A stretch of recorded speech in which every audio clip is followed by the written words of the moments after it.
রাম বীর রে ডিঢড়ি জানুমবিলি তিয় গায়ে। বনে অর্থাৎ একটা জায়গা বোঝাচ্ছে। যে কোনো জায়গা বোঝালে সেখানে সাঁওতালিতে অর্থ করতে গেলে রয়কার যুক্ত। শরীর এর অর্থ হর্ম। মূল শব্দটি কিন্তু তোলা মানে শীত।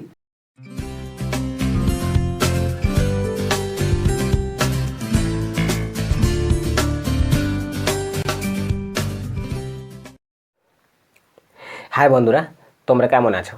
আশা করি তোমরা সবাই ভালো আছো। আজকেও আবার একটি নতুন ভিডিও নিয়ে চলে এসেছি। এই ভিডিওতে আজকে আমরা সহজ পাঠের ছোট্ট ছোট্ট বাক্যগুলো সাঁওতালিতে অনুবাদ করার চেষ্টা করব। যেহেতু সহজ পাঠের বাক্যগুলো খুব ছোট্ট ছোট্ট, খুব সহজে বোঝা যায়, তাই এই ছোট্ট ছোট্ট বাক্যগুলো সাঁওতালিতে অনুবাদ করার চেষ্টা করব, যাতে তোমরা খুব সহজে এই ছোট্ট ছোট্ট বাক্যগুলো বুঝতে পারো ও খুব সহজে শিখতে পারো। তো চলো ভিডিওটি শুরু করা যাক। তো ভিডিওটি শুরু করার আগে তোমাদের কাছে একটাই রিকোয়েস্ট, যারা এই চ্যানেলে নতুন আছো তারা চ্যানেলটি অবশ্যই সাবস্ক্রাইব করে রাখবে, আর যারা ফেসবুক থেকে দেখছো তারা অবশ্যই আমাকে ফলো করে রাখবে, যাতে এইরকম নতুন নতুন ভিডিওর আপডেট তোমরা পরবর্তীকালে পেতে পারো। তো চলো ভিডিওটি শুরু করা যাক।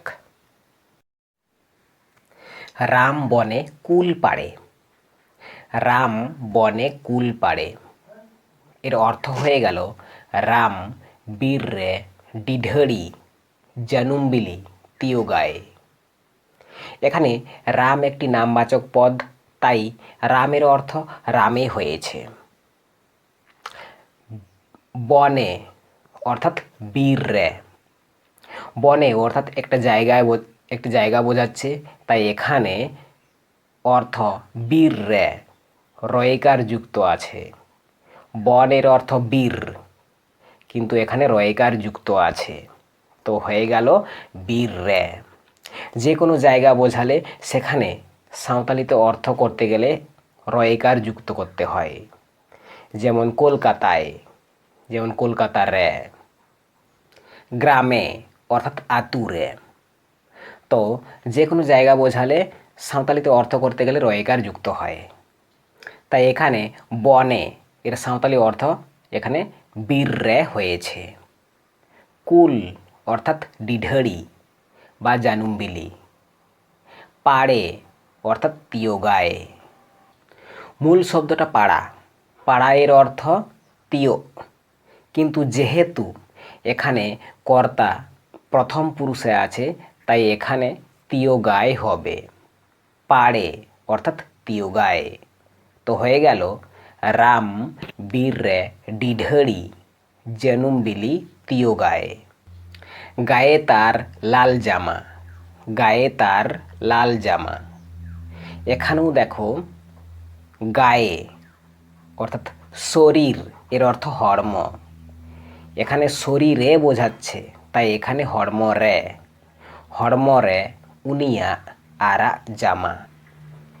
গায়ে অর্থাৎ হর্ম রে, তার অর্থাৎ উনিয়া, আরা লাল অর্থাৎ আরা, জামা অর্থাৎ জামা। তো হয়ে গেল হর্মরে উনিয়া আরা জামা।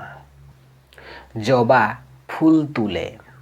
জবা ফুল তুলে এর অর্থ হয়ে গেল জবা বাহা সিদায়।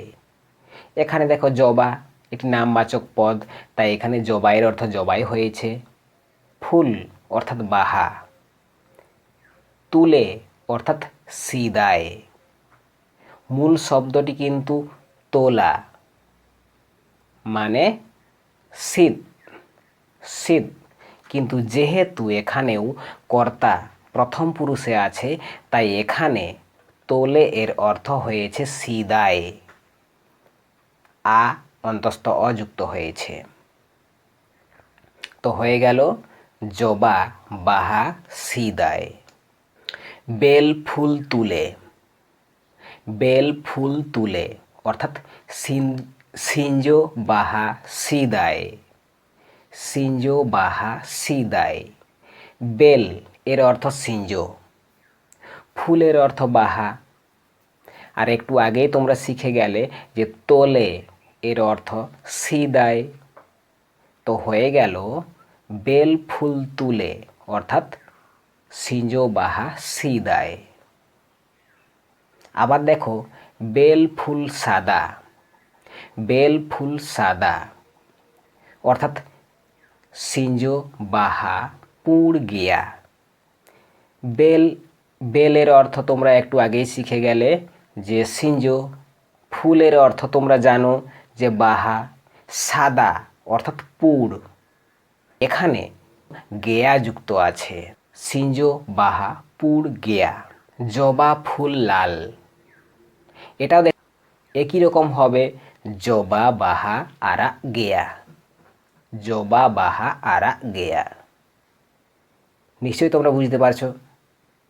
যদি না বুঝতে পারো কমেন্ট করে আমাকে নিশ্চয়ই জানিয়ে দেবে, যাতে আরও খুব সহজে তোমাদের সাঁওতালি ভাষা শেখাতে পারি, বোঝাতে পারি। তাই কোথাও অসুবিধা হলে আমাকে কমেন্ট করবে, আমি নিশ্চয়ই তার রিপ্লাই দেব। জলে আছে লাল ফুল, জলে আছে লাল ফুল এর অর্থ হয়ে গেল দা রে মেনা আ আরা বাহা। এখানেও দেখো জলে মানে মধ্যে বোঝা যাচ্ছে, তাই এখানেও হয়েছে দা রে। জলের অর্থ দা, কিন্তু যেহেতু জলের মধ্যে বোঝাচ্ছে তাই এখানেও কিন্তু হয়েছে রয়কার যুক্ত হয়েছে, দা রে। আছে এর অর্থ মেনা আ, আছে এর অর্থ মেনা আ। লাল এর অর্থ তোমরা আগেই জানলে যে আরা। ফুলের অর্থও তোমরা শিখে গেছো যে বাহা। তো হয়ে গেল দা রে মেনা আ আরা বাহা। ফুল তুলে রাম বাড়ি যায়, ফুল তুলে রাম বাড়ি যায়।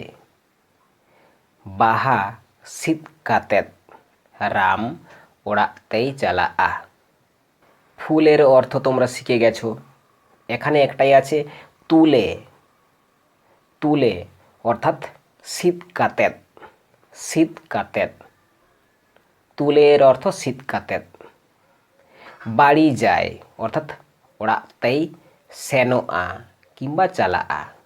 তো হয়ে গেল বাহা শীত কাতেত রাম ওড়াতেই চালা আ কিংবা সেনো আ। তার বাড়িতে আজ পূজা, তার বাড়িতে আজ পূজা। এখানে দেখো হয় ক্রিয়াপদটি উহ্য আছে, হয় ক্রিয়াপদটি উহ্য আছে, কিন্তু সাঁওতালিতে কিন্তু এর অর্থও কিন্তু দিতে হবে, না হলে কিন্তু বাক্য অসম্পূর্ণ থেকে যাবে।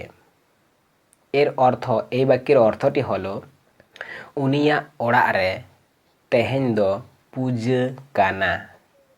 তার বাড়িতে অর্থাৎ উনিয়া ওড়াগ রে, উনিয়া ওড়াগ রে আজ অর্থাৎ তেহেন।